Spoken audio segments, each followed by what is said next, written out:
வேலை நேயர்களுக்கு வணக்கம். இன்று நம்மோடு பேசுவதற்காக ஓய்வு பெற்ற ஐஏஎஸ் அதிகாரி, அரசியல் திறனாய்வாளர் திரு பாலச்சந்திரன் சார் அவர்கள் இருக்கிறார். அவரோடு பேசலாம். சார் வணக்கம் சார்.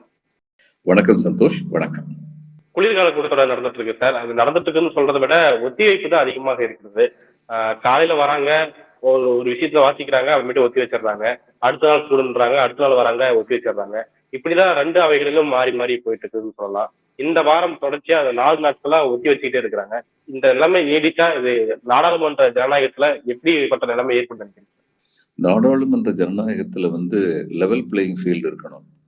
இப்ப இவங்க எதிர்கட்சிகள் என்ன கேட்கிறாங்க, நீங்க பிஎம்எல்ஏவை யூஸ் பண்ணி ஏடிஏ பயன்படுத்தி ஒரு எதிர்கட்சி தலைவர் மேல ஒரு லஞ்ச ஊழல் குற்றச்சாட்டு இருக்குன்னு சொல்லி அவரை அரெஸ்ட் பண்ணிடுவீங்க. அதாவது உடனடியா அவரை அரெஸ்ட் பண்ணிடுவீங்க, ஜாமீனே கொடுக்க மாட்டீங்க. கடைசியில் பல வழக்குகள் இது மாதிரி பார்த்துட்டு தான் உச்ச நீதிமன்றம் சொல்லிச்சு, நீ பாட்டுக்கு உட்காந்துக்கிட்டு ஜாமீனே கொடுக்காம இருக்க முடியாது, ஒண்ணு சார்ஜ் ஷீட் பண்ணு அல்லது ஜாமீன் கொடு. அதுக்கப்புறம் காரணங்களே சொல்லாம உள்ள வச்சுக்கிட்டே இருக்கிறது நீதி கிடையாதுன்னு சொல்லிச்சு. அந்த அளவுக்கு எதிர்கட்சியுடைய தலைவர்கள் கொடுமைப்படுத்தப்பட்டார்கள். இப்ப அவங்க பக்கம் குற்றம் இருக்கா குற்றம் இல்லையாங்கிறது நீதிமன்ற விசாரணையில தான் தெரிய வரும். நீதிமன்ற விசாரணையும் நடத்த மாட்டோம், ஆனா பிடிச்ச ஆளை பிடிச்சி உள்ள வச்சிருவோங்கிறது எந்த விதத்திலயும் நேர்மை கிடையாது. இதை இவங்க மாறி மாறி செஞ்சிருக்காங்க. பிஜேபியுடைய இந்த அரசு திரும்ப திரும்ப திரும்ப இதை செஞ்சிருக்காங்க. இப்போ ஹிண்டன்பர்கிற ஒரு என்ஜிஓ ஒரு காலத்துல இவங்க மேல ரொம்ப சீரியஸான குற்றச்சாட்டு சொன்னாங்க. அந்நேரம் இவங்க என்ன சொன்னாங்க, இல்ல அவங்க என்ன பண்ணுவாங்கன்னா உலகம் பூரா இது மாதிரிதான் பண்ணுவாங்க, ஏதாவது குற்றச்சாட்டு சொல்லி உடனடியே அந்த ஷேர் மார்க்கெட்ல அவங்க விலையெல்லாம் கீழே போனோம்னா ஷேர் மார்க்கெட்ல அள்ளி குமிச்சு வாங்கிடுவாங்க. வாங்கிட்டு கொஞ்ச நாள் கழிச்சு ஷேர் மார்க்கெட்ல அவங்க விலை ஏறி போனோம்னா அதை வித்துட்டு நல்ல லாபம் பார்ப்பாங்க, இதே அவங்க பொழப்பு அப்படின்னு சொன்னாங்க. இப்ப இது ஹிண்டன்பர்குடைய பொழப்பாவே வச்சுக்குவான். ஆனா ஹிண்டன்பர்க் கேட்ட ஒரு கேள்வி நியாயமான கேள்வி. அவங்க என்ன சொன்னாங்க, இப்ப இங்க எல்லாரும் பண்ற தப்பு என்னன்னா, எல்ஐசிக்கு எத்தனை லட்சம் கோடி ரூபாய் நஷ்டமாயிருச்சு, இதெல்லாம் எல்ஐசியில முதலீடு போட்டவங்க எல்லாரும் கஷ்டப்படுறாங்க, ஷேர் ஹோல்டிங்ல போட்டதெல்லாம் சாதாரணமான மிடில் கிளாஸ் பீப்புள் போட்டாங்க, அவங்க எல்லாம் கஷ்டப்படுறாங்க, இதையெல்லாம் பத்தி விசாரிக்கணும். இது தவறுதலான காரணங்கள் சொல்லப்பட்டன. இதான் நான் முக்கியமா சொல்ல வர்றேன். அதாவது எல்ஐசிக்கு இந்த அளவுக்கு நஷ்டமாச்சுங்கிறது இங்க பிரச்சனையே கிடையாது. ஏன்னா நஷ்டப்பட்டது கொஞ்ச நாள்ல மேலே வந்துருச்சே, அவ பிரச்சனை சரியா போச்சா? இந்த இவர் அதானி இன்வெஸ்ட் பண்றது, he is one of the most brilliant businessman in India, அதுல சந்தேகமே கிடையாது. அவர் எதுல இன்வெஸ்ட் பண்ணிருக்காரு? Port, sea port, airport, national highways, எங்க எல்லாம் நஷ்டம் வரவே முடியாதோ அந்த இடத்துல எல்லாம் அவர் இன்வெஸ்ட் பண்ணிருக்காரு. அதனால பங்குதாரருக்கு இன்னைக்கு பாருங்க, பங்குதாரருக்கு பங்கு மேல ஏறிட்டு தான் போகுது. கொஞ்ச நாள் கீழே இருந்தது, அடுத்து மேல ஏறிட்டு தான் போகுது. உண்மையில அவங்க கேட்ட கேள்வி என்னன்னா, ஓவர்சீஸ் ஃபண்ட் உங்களுக்கு வந்துச்சு. இப்ப ஒரு சின்ன உதாரணத்துக்கு சொல்றேன், ஃபிகர் சரியான அக்யூரேட் ஃபிகர் இல்ல, ஒரு உதாரணத்துக்கு சொல்றேன். அதானுடைய பங்கு 180 ரூபான்னு சொல்லி ஐபிஓ இருக்குன்னு சொல்லி வைங்க. இனிஷியல் பப்ளிக் ஆஃபர் 180 ரூபா இருக்கு. 180 ரூபாயில இந்த திடீர்னு ஒரு 1000 கோடி ரூபாய் வெளியில இருந்து வருது. இவங்க 180 ரூபாயில கொஞ்சம் பேர் வாங்கியிருக்காங்க. 180 ரூபாய் ஏன்னா எல்லாரும் கிடைக்காது, வாங்கினவங்க கையில வச்சுக்கிட்டு இருக்கும்போது திடீர்னு ஒரு 1000 கோடி ரூபாய் வெளியில இருந்து அந்த பர்டிகுலர் கம்பெனில மாறி மாறி மாறி மாறி இன்வெஸ்ட் பண்றாங்க. அப்ப ஜனங்கள் என்ன நினைப்பாங்க, ஓ ஏதோ ஒரு விஷயம் இருக்கு, இல்லைன்னா இவ்வளவு இன்வெஸ்ட்மெண்ட் நடக்காதுன்னு சொல்லி அந்த இது வரும். இந்த ஷேர் மார்க்கெட்ல அது ஒரு சூதாட்டம் மாதிரி, இந்த மாதிரி விஷயங்கள்லாம். அப்ப அது மாதிரி வரும்போது எல்லாரும் வாங்க 180 ரூபாய் இருந்து 200, 250, 300, 350 இப்படியே மேல போய் அது ஒரு 800 ரூபாய்க்கு போகுதுன்னு சொல்லுவீங்க. அந்த 800 ரூபாய்க்கு போகும்போது எல்லாரும் இது நல்ல கம்பெனி இல்லைன்னா 800 ரூபாய் வரைக்கும் போகுமான்னு நினைக்கும் போது, இந்த 1000 கோடி ரூபாய் போட்டாங்களே அவங்க கொஞ்சம் கொஞ்சமா தினம் ஒரு 10 கோடி, 30 கோடி, 50 கோடின்னு சொல்லி அவங்க பணத்தை எல்லாத்தையும் 800 கோடி ரூபாய், 800 ரூபாய் பங்குல 180 ரூபாய்க்கோ அல்லது 200 ரூபாய்க்கோ வாங்கினவங்க 800 ரூபாய்க்கு வித்துட்டு போயிடுவாங்க. ஹிண்டன்பர்க் என்ன சொன்னாங்க, இப்படி இவங்க வித்துட்டு போகும்போது அந்த கம்பெனியுடைய உண்மையான ஒர்த்து உங்களுக்கு ஒரு 250 ரூபா இருக்கலாம், 300 ரூபா இருக்கலாம். ஆனா அது 800 ரூபாய்க்கு ஜேக்கப் பண்ணது வெளியிலிருந்து வந்த பணம். இந்த வெளியிலிருந்து வந்த பணத்துடைய சோர்ஸ் என்ன? இதுதான் முக்கியமான கேள்வி. வெளியிலிருந்து வந்த பணத்துடைய சோர்ஸ் என்ன? அதை செபி அட்ரஸ் பண்ணவே இல்லை. கவர்மெண்ட் ஆஃப் இந்தியாவில் பினான்ஸ் மினிஸ்டர் கேட்டா இது ஏதோ பங்கு மார்க்கெட் சம்பந்தப்பட்ட விவகாரம், அதனால செபி ஆன்சர் பண்ணணும்னு சொல்லிட்டு அவங்க கலந்துகிட்டாங்க. ஆக இவர் எந்த விதமான கஷ்டமும் இல்லாம இவர் கலந்துகிட்டார் அதுல. இப்போ இவங்க என்ன சொல்றாங்க, எதிர்கட்சியில் என்ன கேக்குறாங்க, அன்னைக்கு ஒரு என்ஜிஓ சொல்லுச்சுன்னு சொன்னீங்களே, இன்னைக்கு சொல்றது யாரு? அமெரிக்காவுடைய அரசுடைய குற்றத்தை விசாரிக்கின்ற அமைப்புகள் சொல்றாங்க. இப்ப இதுல இன்னொரு கேள்வி வரும், இப்ப நீங்களும் நானுமே கேட்கலாம், ஏங்க இந்தியாவில் வந்து லஞ்சம் கொடுத்தாருன்னு சொன்னா அதுல அமெரிக்காக்காரனுக்கு என்ன இருக்கிறது? ம், நம்ம தானே விசாரிக்கணும். அவன் எதுக்கு ம், அனாவசியமா மூக்க நுழைக்கிறான் அப்படின்னு ஒரு கேள்வி வரும். உண்மை என்னன்னா அவங்களுக்கு இவங்க இந்தியால யாருக்கு லஞ்சம் கொடுத்தாங்கிறது அவங்களுக்கு முக்கியமான கேள்வி இல்ல. இவங்க அதானி குரூப் அங்க போய் அமெரிக்கால போய் ஃபண்ட் ரைஸ் பண்ணாங்க. ஷேர் மார்க்கெட்ல இந்த மாதிரிலாம் ஃபண்ட் ரைஸ் பண்ணாங்க. ரைஸ் பண்ணும்போது என்ன சொன்னாங்க? நாங்க இந்தந்த விஷயத்துல இன்வெஸ்ட் பண்ண போறோம் அப்படின்னு சொன்னாங்க. இப்ப அமெரிக்கால வந்து என்ன சொல்றாங்க? நீங்க எந்தெந்த காரணங்களுக்காக வாங்குனீங்களோ இதெல்லாம் இன்வெஸ்ட் பண்ண போறோம்னு வாங்குற பணத்துல 2200 கோடி ரூபாய் லஞ்சம் கொடுத்துறதுல நீங்க செலவழிச்சிருக்கீங்க. அப்போ அந்த 2200 ரூபாய் லஞ்சத்துக்கு நீங்க செலவழிக்கும் போது எங்களுடைய முதலீட்டாளர்கள் இருக்காங்களே அவங்களுடைய பணம் வந்து ரிஸ்க்ல போய் மாட்டிக்குது. அப்ப ம். எங்களுடைய முதலீட்டாளர்களுடைய பணத்தை நீங்க துஷ்பிரயோகம் பண்ணீங்க. இது அவங்க கேஸ். அவங்க நாட்டுல நடந்த ஒரு முறைகேடு. இவர் போய் பண்ண ஒரு முறைகேடுன்னு அவங்க சொல்றாங்க. அப்படின்னு சொல்லி இதுக்கு வந்து நீங்க பதில் சொல்லுங்க. அடுத்து இன்னொன்னு சொல்றாங்க. நீங்க வந்து எங்க வந்து உங்களுக்கு குற்ற சார்ஜ் ஷீட் இதெல்லாம் பண்ணோம். ஏற்கனவே அரசு வாரண்ட் கொடுத்திருக்காங்க. சார்ஜ் ஷீட் எல்லாம் பண்ணும்போது இவங்க வந்து நீங்க யாருக்கு கொடுத்தீங்கிற விவரத்தை இவங்களால சொல்ல முடியும். ஏன்னா இவங்ககிட்ட எல்லா இன்ஃபர்மேஷன் இருக்குன்னு சொல்லி அமெரிக்க அரசு வந்து சொல்லுது. இப்படி சொல்லும்போது ம், உடனடியா வந்து ராகுல் காந்தி சொல்றாரு அதானியா அரெஸ்ட் பண்ணுங்க அப்படின்னு சொல்றாரு. ம், இப்ப நான் வந்து அதானியா அரெஸ்ட் பண்ணுங்கன்னு சொல்ல. நான் என்ன சொல்றேன்? அதானி கிட்ட நீங்க விசாரிக்க வேண்டாம். என்னையா உன்னை பத்தி இது மாதிரி 2500 ரூபாய் லஞ்சம் கொடுத்துன்னு சொல்லி சொல்றாங்களே என்ன விவகாரம் அப்படின்னு இவங்ககிட்ட விசாரிக்கலாம். விசாரிக்கணும். ஏன்னா சோமோட்டோவா இதுல வந்து ஸ்டேட் கவர்மெண்ட் வந்து ஒரு கேஸ் ஆரம்பிச்சது. ஆரம்பிச்ச உடனே இடி வந்து இதுல நானும் விசாரிக்கிறது கொஞ்சம் முகாந்திரம் இருக்கு. நானும் வரட்டுமா அப்படின்னு சொல்லி கேக்குது. இப்போ 7,5 லட்சம் கோடி ரூபாய்க்கு ஊழல் நடந்திருக்கிறதுக்கான முகாந்திரங்கள் இருக்குன்னு சொல்லி இவங்க சொல்றாங்க சிஏஜி. அதுல இந்த இடி வாய மூடிட்டு இருக்கு. ம், இன்னைக்கு இப்படிப்பட்ட ஒரு குற்றச்சாட்டு வந்து அமெரிக்க அரசு எங்ககிட்ட இருந்து வாங்கின பணத்தை இவர் வந்து வேலைக்கு பயன்படுத்துவேன்னு சொல்லிட்டு அதை பயன்படுத்த லஞ்சத்துக்கு பயன்படுத்தி இருக்காரு அப்படின்னு சொல்லும்போது இவங்க இடி வந்து என்ன பண்ணிருக்கணும்? இவர்கிட்ட என்ன உண்மை அப்படின்னு சொல்லி விசாரிச்சிருக்கணும். சரி, நம்ம நாட்டுக்காரர் ஒருத்தரை பத்தி 2500 ரூபாய் லஞ்சம் கொடுத்தாருன்னு சொல்லி வெளிநாட்டுல வந்து புகார் வந்த உடனே நம்ம அரசு என்ன பண்ணிருக்கணும்? என்ன அது எங்க நாட்டுக்காரரை பத்தி அனாவசியம் அப்படி பேசுற? உனக்கு இவன்கிட்ட என்ன ஆதாரம் இருக்கு அப்படின்னு கேட்டிருக்கணும். ம், ம். மடியில கனம் இருந்தா வழியில பயம் இருக்கும். இந்த கேள்வி ஏதோ உங்களுக்கு கேட்கறதுக்கு விருப்பம் இல்ல. ஏன்னா அதானியும் மோதியும் ஒன்றுபடுத்தித்தான் எல்லோரும் பேசுகிறார்கள். அப்போ இன்னைக்கு இவங்க வந்து அரசு வந்து இது மாதிரி வந்து விவாதிக்க மாட்டோம்னு சொன்னா எதிர்க்கட்சிகள் என்ன சொல்லும்? ஜனநாயகத்தை படுகொலை செய்கிறீர்கள். ஜனநாயகத்துப்படி நீங்க வந்து எதிர்க்கட்சி தலைவர்களை எல்லாம் வந்து மாறி மாறி அரெஸ்ட் பண்ண நீங்க, அதுக்கு வந்து சார்ஜ் ஷீட் பண்ணாம அவங்கள தொடர்ந்து ஜெயில வச்சிருந்த நீங்க, கோர்ட்டுக்கு கேஸ கொண்டு போகாம தொடர்ந்து ஜெயில வச்சிருந்த நீங்க, இப்படி ஒரு ஆதாரம் இருக்குன்னு சொல்லி எந்த ஆதாரத்தையும் கோர்ட்டுக்கு காமிக்காம ஆதாரம் இருக்குன்னு மட்டுமே சொல்லிக்கிட்டு இருந்த நீங்க கேஸ்ல அதான் நடந்துச்சு. பானுமதி அம்மா வந்து சுப்ரீம் கோர்ட் ஜட்ஜா இருந்தவங்க கேட்டாங்க, எத்தனை நாளைக்கு தான் ஆதாரத்தை கலெக்ட் பண்ணணும்னு பேசிக்கிட்டு இருப்பீங்க?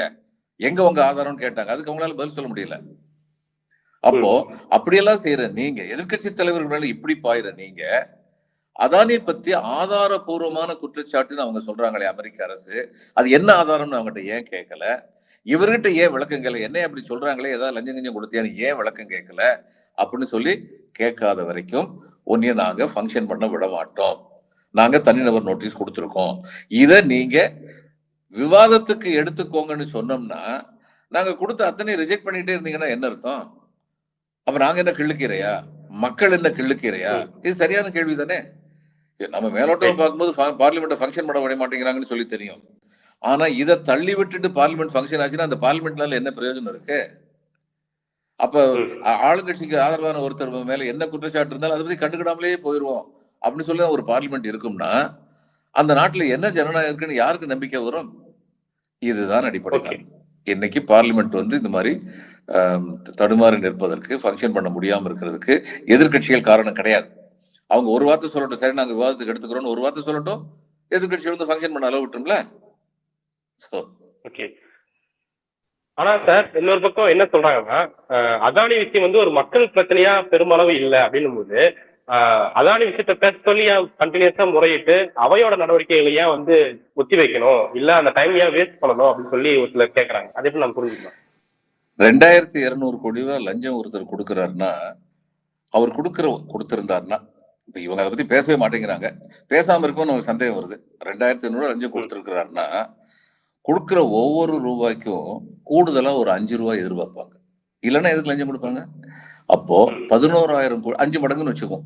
11,000 கோடி ரூபாய் ஜாஸ்தியா எதிர்பார்க்கிறாருன்னா இவங்க ஒழுங்கா டெண்டர் போட்டாங்கன்னா எந்த அமௌண்ட்டுக்கு போடணுமோ அதை விட 11,000 கோடி ரூபாய் அதிகமா போடுறாங்கன்னு அர்த்தம். இந்த 11,000 கோடி ரூபாய் யாருடைய பணம்? மக்களுடைய வரி பணம் தானே. அதுதானே கவர்மெண்ட் பே பண்றாங்க. அப்ப இது மக்கள் பிரச்சனை இல்லையா? இப்ப நான் சொல்ற ஃபிகர்ஸ் வந்து அக்யூரேட் ஃபிகர்ஸ் இல்ல, ஒரு உதாரணத்துக்கு சொல்றேன். யாருமே லஞ்சம் கொடுக்கறவங்க நான் ஒரு 5 ரூபா கொடுக்குறேன்ப்பா கூட எனக்கு 10 ரூபா கொடுத்துரு அப்படின்னு சொல்ல மாட்டாங்க. நான் 5 ரூபா கொடுத்தேன், உனக்கு 5 ரூபா கொடுக்குறேன்ப்பா. ஏன்னா நான் தான் நாளைக்கு ஏதாவது கேஸ்னா நான் தான் முடிச்சுட்டு நிக்கிறோம், உனக்கு கொடுத்தது கூட யாருக்கும் தெரியாது. அப்ப நான் கொடுக்குற 5 ரூபாய்க்கு நீ 25 ரூபாயாவது எனக்கு லாபம் பண்ணி கொடுக்கணும், 5 மடங்கு 10 மடங்கு எனக்கு லாபம் பண்ணி கொடுக்கணும் அப்படிதான் பேசுவாங்க. இந்த அதானி விஷயத்தை தொடர்ந்து சார் மணிப்பூர் விஷயத்தை பத்தி பேசணும்னு சொல்லிதான் முழக்கங்கள் எழுதப்பட்டு இருக்குது. மணிப்பூர்ல வந்து இன்ன வரைக்கும் கலவரங்கள் அடங்கல, உயிர்கள் பலி போயிட்டு தான் இருக்குது. இந்த நேரத்துல மிசோரம் வந்து இந்த மணிப்பூர்ல வந்து குடியரசுத் தலைவர் ஆட்சியை வந்து அமல்படுத்தணும் அப்படின்னு சொல்லி கோரி வச்சிருக்காங்க. ஒரு பக்கம் நாடாளுமன்றத்துல வந்து அதை பற்றிய விவாதங்கள் புறக்கணிப்புகிட்டே இருக்குது. இன்னொரு பக்கம் இந்த மாதிரியான ஒரு விவாதங்கள் இருந்துட்டு இருக்குது. இது எப்படி சார் நம்ம பார்க்கலாம்? மணிப்பூர்ல பத்தி விவாதம் நடத்தணும், பிரைம் மினிஸ்டர் வந்து பதில் சொல்லணும்னு சொன்னபோது அவர் வரவே இல்லை நாடாளுமன்றத்துக்கு. ஆனா அரசு மேல நம்பிக்கையில்லா தீர்மானம் கொண்டு வந்தா பிரதம மந்திரி வந்துதான் தீரணும். அதுக்காகத்தான் எதிர்கட்சிகள் இவர் மேல் நம்பிக்கையில்லா தீர்மானம் கொண்டு வர வேண்டிய கட்டாயத்துக்கு ஆளாக்கப்பட்டார்கள். அப்படியே வந்தவர் வந்து 2 நிமிஷம் 1.5 மணி நேரமும் என்ன பதில் சொன்னவர், நம்பிக்கையில்லா தீர்மானத்துக்கு எதிராக பதில் சொன்னவர் மணிப்பூரை பத்தி 2 நிமிஷம் பேசினாரு. இதே இவர் காட்டுற அக்கறையா அப்படின்னு கேட்டாங்கன்னா நியாயமான கேள்வி தானே. இப்போ ஒரு இதுக்கு முன்னாடியே சொல்லியிருக்கேன் நான், இன்னொரு இதுல ஒரு ஒளிபரப்பும் போது ஒரு டிஸ்ட்ரிக்ட்ல வந்து டிஸ்ட்ரிக்ட்ங்கிறது என்னது, it's microcosm of the nation. ஒரு தேசம் வந்து எவ்வளவு பெரிய அளவுலோ அதனுடைய ஒரு சின்ன அம்சம் தான் ஜில்லாங்கிறது. இப்போ ஒரு மாவட்டத்துல வந்து ஒரு பிரச்சனை வருதுன்னு சொல்லி கொஞ்சம் பெரிய பிரச்சனையாவே வருதுன்னா எங்களுக்கு என்ன அறிவுறுத்துவாங்கன்னா கலெக்டர் முதல்ல போகக்கூடாது, அவர் டெப்டி கலெக்டரையோ சப் கலெக்டரையோ அனுப்பணும். ஏன்னா மக்கள் கொதிச்சு இருக்கும் போது அவங்க வந்து ரேஷனலா இருக்க மாட்டாங்க. அப்ப இவங்க போய் பேசும்போது அந்த கொதிப்பு தணிஞ்சதுக்கு அப்புறம் சரியான தீர்வு என்னங்கிறது 2 பேருமே சம்பந்தப்பட்ட 2 கோஷ்டியுமே கன்சிடர் பண்ணதுக்கு ரெடியா இருக்காங்கிற நேரத்துலதான் கலெக்டர் போகணும் அப்படின்னு சொல்லுவாங்க. ஏன் முதல்லயே கலெக்டர் போக கூடாது? ஏன்னா கொதிச்ச மண்ணில் இருக்கவங்க எதையும் கவனிக்க மாட்டாங்க. கலெக்டர் போய் அங்க தீர்வு இல்லைன்னா அடுத்து வந்து செக்ரட்டேரியட்டுக்கு போயிடணும், அடுத்து வந்து மினிஸ்டர் வரணும், அப்ப பிரச்சனை பெருசாயிடும். அதுக்காக வேண்டி சொல்லுவாங்க கலெக்டர் முதல்ல போகக்கூடாதுன்னு சொல்லுவாங்க. ஆனா பிரச்சனை வந்து ஒரு சப் கலெக்டரோ அடிஷனல் கலெக்டரோ போய் பேசியும் தீராம இருந்ததுன்னா கலெக்டர் போகணும் அப்படிங்கிறது எங்களுக்கு டைரக்ஷன். இங்க அமித்ஷா போனாரு, பிரச்சனை தீரலையே. அப்ப அமித்ஷாவால தீர்க்க முடியலன்னா அடுத்து யாரு போகணும்? பிரதமர் தான் போகணும். ஏன் போக மாட்டேங்கிறாரு? இத்தனை வருஷம் 1.5 வருஷமா அங்க வந்து தீப்பத்தி எரிஞ்சுக்கிட்டு இருக்கே, ஏன் போக மாட்டேங்கிறாரு? இது நியாயமான கேள்வி தானே அவங்க கேட்கறது. இப்ப இரட்டை எஞ்சின் ஆட்சின்னு கொஞ்சம் கூட கூசாம பேசிக்கிட்டே இருக்காங்களே, இரட்டை எஞ்சின் ஆட்சியுடைய லட்சணம் இதுதான் பார்த்துட்டோம். மணிப்பூரை பார்த்தா இதுக்கப்புறமா இரட்டை எஞ்சின் ஆட்சி அது பிறகு சிறந்ததுன்னு சொல்ல போறாங்க. அந்த ஊர்ல வந்து ஒரு முதலமைச்சர் வந்து சொல்ற 2 பெண்கள் நிர்வாணமாக இழுத்து செல்லப்பட்ட கொடுமை நடந்ததுன்னு கேட்டா இது மாதிரி பல சம்பவங்கள் நடந்திருக்குங்கிற. முதல் சம்பவம் நடந்தது இந்த resign பண்ணிருக்காங்கன்னா he is unfit to be a chief minister. அப்ப இன்னைக்கு unfit to be a chief minister சொன்னா அந்த சீஃப் மினிஸ்டர் இதுவரைக்கும் அனுமதிச்சுக்கிட்டு இருந்த ஹோம் மினிஸ்டர் வந்து is he also not unfit? அதுதானே உண்மை. இன்னைக்கு ஜனாதிபதி ஆட்சி வந்து அங்க என்ன நடக்க போகுது? முதல்ல 10,000 பேர் ராணுவத்தை அனுப்பி வச்சாங்க, இன்னொரு 10,000 பேர் அனுப்பி வைக்க போறாங்களாம். இதுல என்ன பெரிய பிரயோஜனம் வரப்போகுது? மக்கள் மனதை நாம் வெற்றி கொண்டால் ஒழிய இந்த மாதிரிப்பட்ட பிரச்சனைகளுக்கு வந்து தீர்வு கிடையாது. இவங்க மக்கள் மனசை வெற்றி கொள்ளுகின்ற சரியான தீர்வு கொடுக்கறதுக்கு இவங்க ரெடி கிடையாது. இவங்க இதை வந்து மைத்தி கொக்கி இவங்களுடைய போராட்டமா பார்த்திருந்தாங்கன்னா வேற விஷயம். அந்த மாதிரி போராட்டமாவே பார்த்தாலே அதை தீர்வு காணணும். ஆனா மைத்திஸ்ல பெரும்பாலானவர் வந்து ஹிந்துக்கள், அங்க மலைவாழ் பழங்குடி மக்கள் பெரும்பாலானவர் வந்து கிறிஸ்டியன்ஸ். இது அப்படி பார்த்துக்கிட்டு இருக்காங்க, வெளியே சொல்ல மாட்டேங்கிறாங்க. Hindus versus Christians. இன்னைக்கு பங்களாதேஷ்ல வந்து ஒரு ஹிந்து பிரீஸ்ட் வந்து ஒருத்தர் அட்டாக் பண்ணணும் கொதிக்கிறோமே, நியாயம்தான், அப்படி அட்டாக் பண்ணக்கூடாது. அப்ப அதே மாதிரி தானே இங்கேயும் இது பீஃப் எடுத்துட்டு போனாங்க சந்தேகத்துல ஒருத்தர் அடிச்சு கொண்டாங்கன்னு சொல்லி யூபியில இருந்து நியூஸ் வந்தது. யார் மனம் கொதிச்சது நேரம்? நமக்கு ஒரு நீதி இன்னொருத்தருக்கு ஒரு நீதின்னு கிடையாதே. அடுத்து சார், நீதிமன்றங்கள்ல சமூக நீதி அடிப்படையிலான நீதிபதிகள் நியமனம் அப்படிங்கிற விஷயத்த திமுக எம்பியான வில்சன் அவர்கள் தொடர்ந்து நாடாளுமன்றத்தை முன்வச்சுட்டே இருக்கிறாரு. அது தொடர்பான கடிதங்கள் வாயிலாகவோ இல்ல நாடாளுமன்றத்துல கேள்விகள் எழுப்பிட்டே இருக்கிறாரு. அதுக்கு பதிலளிக்கிற விதமா என்ன சொல்றாங்கன்னா, நாங்க 2018 நடைமுறைப்படுத்தின விதத்தை வச்சுதான் பல நீதிபதிகள் வந்து நியமனம் பண்ணப்பட்டிருக்கிறாங்க அப்படின்னு சொல்லி சொல்றாரு. ஆனா எம்பி வில்சன் அவர்கள் அதனுடைய கணக்கை எடுத்து 2018 நியமிக்கப்பட்டிருந்த 600 நீதிபதிகள்ல கிட்டத்தட்ட 500 நீதிபதிகள் வந்து முன்னணி வகுப்பினராக இருக்கிறாங்க. இதுதான் சமூக நீதி அடிப்படையிலான ஒரு நியமனமா அப்படின்ற கேள்வி முன்வைக்கிறாரு. நீதிமன்றங்கள்ல சமூக நீதி அடிப்படையிலான பிற்படுத்தப்பட்ட மக்கள், தாழ்த்தப்பட்ட மக்களுடைய ரெப்ரசன்டேஷன் நியமிக்கணும். அந்த நியமனத்தை கோரிக்கையை நீங்க எப்படி பாக்குறீங்க? இப்போ அம்பேத்கர் வந்து ஒரு பட்டியலத்தை சேர்ந்தவர் தான். ஜஸ்டிஸ் பாண்டியன் இங்க இருந்து உயர் நீதிமன்றத்தில் இருந்துட்டு அதுக்கப்புறம் உச்ச நீதிமன்றத்துக்கு நீதிபதியா போனவர் வந்து ஒரு மிக பிற்பட்ட வகுப்பை சேர்ந்தவர் தான். இவங்களுக்கெல்லாம் லீகல் ஆக்யூமென் இல்லையா? இப்ப ஒரு புள்ளி வந்து ஒரு வருஷத்துக்கு முன்னாடி படிச்சேன் ஒரு பத்திரிகையில.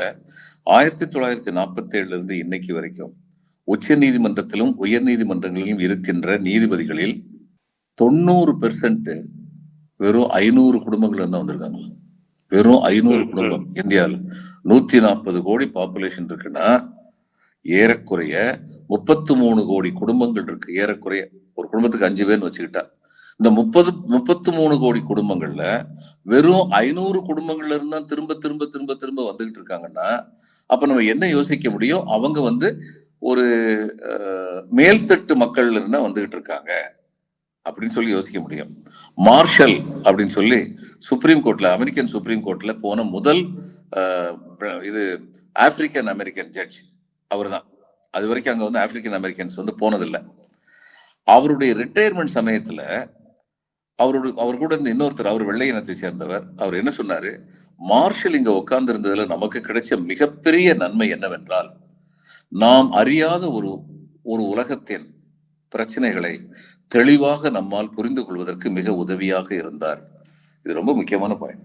அதாவது திறமை இல்லாத ஒருத்தரை நீங்க வந்து அவர் பட்டியலில் சேர்ந்தவங்கிறதுக்காக, பிற்படுத்தப்பட்டவங்கிறதுக்காக போடக்கூடாது, சந்தேகமே இல்லை. அதே மாதிரிதான் முற்பட்ட வகுப்புலையும் திறமை இல்லாம இருக்கும்போது இந்த குடும்பத்தை சேர்ந்தவர்னு போடக்கூடாது. அதுதான் உண்மை.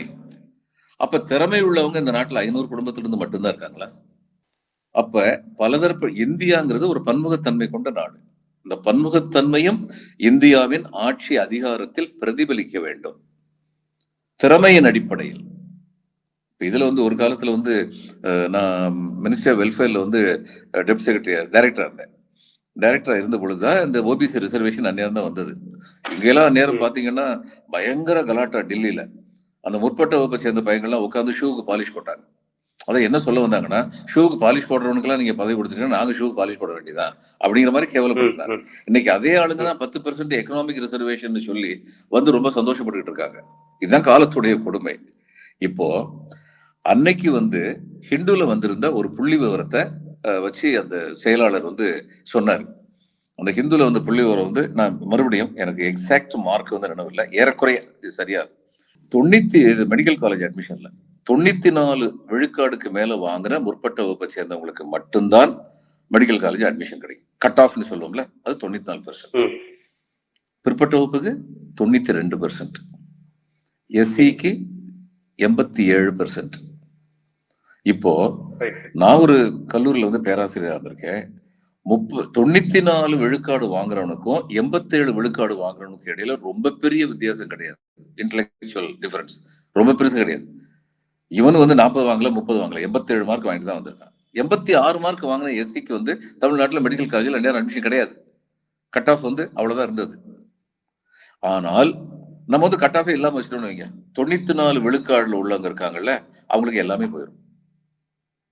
92 விழுக்காடு உள்ளவனுக்கு வராது, 87 விழுக்காடு உள்ளவனுக்கு வராது.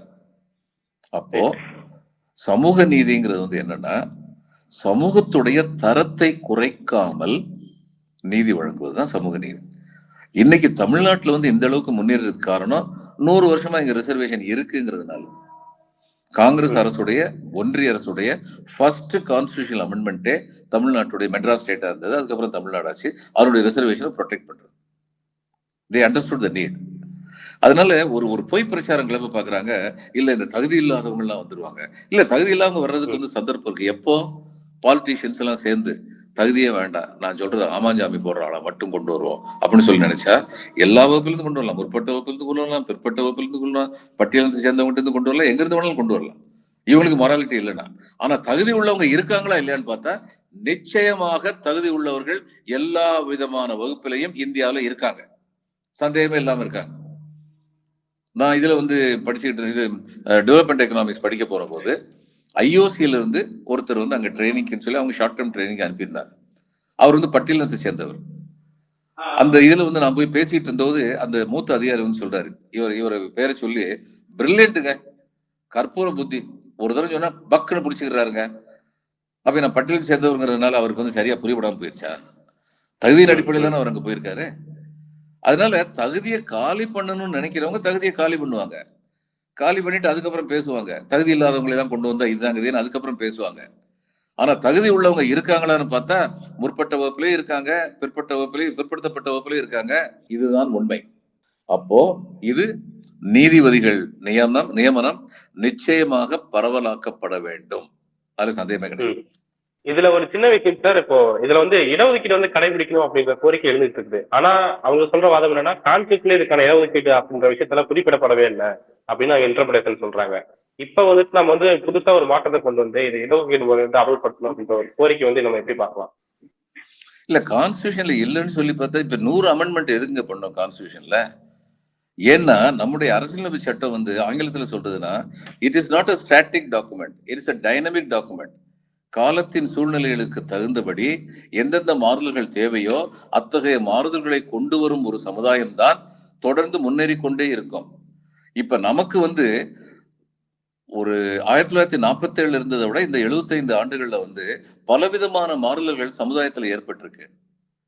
இன்னைக்கு உள்ள 8வது படிக்கிற குழந்தைக்கு இன்டர்நெட் மூலமா தெரிகிற விஷயம் அந்த காலத்துல எம்ஏ படிச்சவங்களுக்கே தெரியாது. அந்த எம்ஏ படிச்சவங்க லெவல்லே வச்சிருக்க முடியுமா சிலபஸ் வந்து? இன்னைக்கு மாத்தத்தானே செய்யறோம். அது மாதிரிதான் எல்லா இடத்துலயும். அதனால வந்து இதுல கான்ஸ்டியூஷன்ல இல்லைன்னு சொல்றது எப்படின்னா, கான்ஸ்டியூஷன்ல இல்ல அதனால உங்களுக்கு கொடுக்க மாட்டேன் அப்படின்னு சொல்லிக்கிட்டே போனா, கான்ஸ்டியூஷன்ல இல்லாத பல விஷயங்கள் இன்னைக்கு செஞ்சிருக்காங்களே அதுக்கெல்லாம் என்ன பதில் சொல்றாங்க? That's it. ஓகே. தொடர்ந்து பார்க்கலாம் சார் என்ன நடக்குதுன்னு. நிறைய விஷயங்கள் பகிர்ந்தீங்க சார். மிக்க நன்றி. வணக்கம்.